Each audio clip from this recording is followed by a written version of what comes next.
អ្នកទាំងអស់គ្នាសូមស្វាគមន៍មកកាន់ស្រីតូចឡៃថ្ងៃនេះខ្ញុំមានរឿងមួយចូលមកនិយាយប្រាប់អ្នកទាំងអស់គ្នាដែលតាក់ទងជាមួយនឹងមនុស្សស្រីរយៈមាត់ដែលនាងមានឈ្មោះថាគូជីឆាកេអូណារឿងរ៉ាវមួយដ៏រន្ធត់ដែលគេនិយាយតគ្នាមកចាប់តាំងពីឆ្នាំ1979មកម្លេះរហូតមកដល់សប្តាហ៍ថ្ងៃដែលវាបានកើតឡើងនៅក្នុងប្រទេសជប៉ុនដែលតាក់ទងទៅនឹងនារីដ៏ស្រស់ស្អាតម្នាក់ដែលនាងមានឈ្មោះថាគូជីឆាកេអូណាដែលនាងត្រូវបានស្លាប់ហើយអ្នកដែលបានធ្លាប់ជួបនៅក្នុងហេតុការណ៍នេះបាននិយាយថានាងគឺជានារីដ៏វ័យក្មេងស្រស់ស្អាតម្នាក់ដែលតែងតែពាក់ម៉ាស់ហើយកាន់អាវុធមុតស្រួចដូចជាកន្ត្រៃមួយគូនៅក្នុងដៃថែមទៀតផងហើយបើតាមមើលទៅខ្មោចស្រីម្នាក់នោះមានស្នាមរយៈមាត់ដែលត្រូវបានគេវះមាត់យ៉ាងវែងរហូតដល់គុំត្រចៀកទាំងសងខាងគេបាននិយាយថាខ្មោចស្រីនេះគឺចូលចិត្តបង្ហាញខ្លួននៅទីតាមសាធារណៈដែលនាងតែងតែបិទបាំងមុខមាត់របស់នាងកុំឲ្យឃើញនៅស្នាមរបួសរបស់នាងម្យ៉ាងទៀតគោលដៅរបស់នាងនោះគឺជាក្មេងតូចៗដែលចេញពីសាលារៀនហើយត្រឡប់ទៅផ្ទះរបស់ពួកគេប្រសិនជាបានជួបនាងនៅពេលយប់នោះ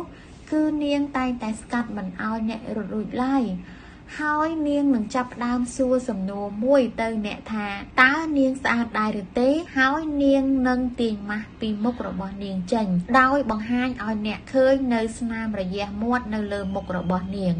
ហើយនាងនឹងសួរទៀតថាបែបនេះយ៉ាងម៉េចដែរបើអ្នកឆ្លើយថានាងមិនស្អាតនោះនាងនឹងដកកន្ត្រៃដ៏ធំមួយចេញមករួចក៏ចាក់សម្លាប់អ្នកភ្លាមដោយកាន់ក្បាលអ្នកនឹងកន្ត្រៃនោះហើយបើចម្លើយរបស់អ្នកឆ្លើយថានាងស្អាតនោះនាងក៏យកកន្ត្រៃដ៏ធំនោះចេញមកដូចគ្នាប៉ុន្តែនាងយកមកវះមាត់របស់អ្នកនឹងឲ្យដូចជាមាត់របស់នាងដែរហើយបើអ្នកចង់រត់គេចវិញនាងនឹងពុះខ្លួនរបស់អ្នកនឹងចេញជាពីរភ្លាមតែម្ដងបើអ្នកឆ្លើយថានាងមិនស្អាតហើយក៏មិនអាក្រក់ដែរនាងនឹងភាំងភ័ន្តចម្លើយរបស់អ្នក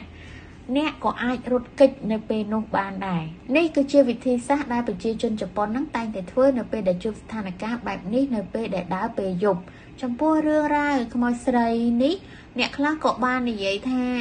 មកពីនាងគូជីឆាកេអូណានឹងកាយសម្ផស្សច្រើនដងពេកនិងខុសបច្ចេកទេសទើបធ្វើឲ្យនាងទៅជាបែបនេះ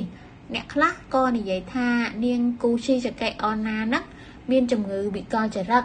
ដោយសារតែវិបត្តិផ្លូវចិត្តទើបធ្វើឲ្យនាងនឹងយកកន្ត្រៃមកវះកាត់មាត់របស់ខ្លួនឯងអ្នកខ្លះទៀតនឹងក៏និយាយតគ្នាថានាងគូជីឆាកេអូណានឹងរស់នៅជាមួយប្តីហើយប្តីរបស់នាងនឹងបានដាក់ទណ្ឌកម្មនាងយ៉ាងខ្លាំងដោយចោទថានាងនឹងជាអ្នកផិតក្បត់ដោយបានទះមាត់របស់នាងទះហើយទះទៀតហើយក៏ទាញដាវមកវះមាត់រហូតរបើកចេញពីត្រចៀកមួយទៅត្រចៀកមួយតែម្ដងប្តីរបស់នាងក៏បានសើចចំអកលក់លើយដាក់នាងថា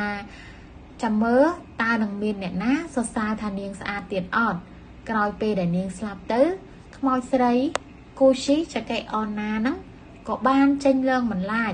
ដោយបំលែងខ្លួននឹងទៅជានារីវ័យក្មេងដ៏ស្រស់ស្អាតម្នាក់ហើយតែងតែពាក់ម៉ាស់និងមានកាន់អាវុធមុតស្រួចនៅក្នុងដៃហើយរាល់រាត្រីស្ងាត់នាងតែងតែទៅជិតមនុស្សហើយសួរពួកគេនៅសំណួរដែលពិបាកឆ្លើយពន់ពេករឿងនេះបានធ្វើឲ្យមនុស្សជាច្រើនភ័យខ្លាចនៅក្នុងប្រទេសជប៉ុនក្រោយមករឿងរ៉ាវខ្មោចស្រីនេះក៏ត្រូវបានគេកែច្នៃចេញជាសាច់រឿងនៅក្នុងខ្សែភាពយន្តមួយដែលផលិតនៅក្នុងឆ្នាំ1984និងមានខ្សែភាពយន្តបែបរន្ធត់របស់ជប៉ុនជាច្រើនទៀតត្រូវបានផលិតឡើងដោយភ្ជាប់ជាមួយនឹងរឿងរ៉ាវរបស់នាងក្នុងនោះដែលមានដូចជារឿង The Sleep Mouth Woman ជាដើមសូមអរគុណអ្នកទាំងអស់គ្នាដែលបានតាមដានទស្សនាវីដេអូរបស់ខ្ញុំសូមកុំភ្លេចជួយចុច Like Share ដើម្បីទទួលបានវីដេអូថ្មីៗបន្តទៀតបាយបាយ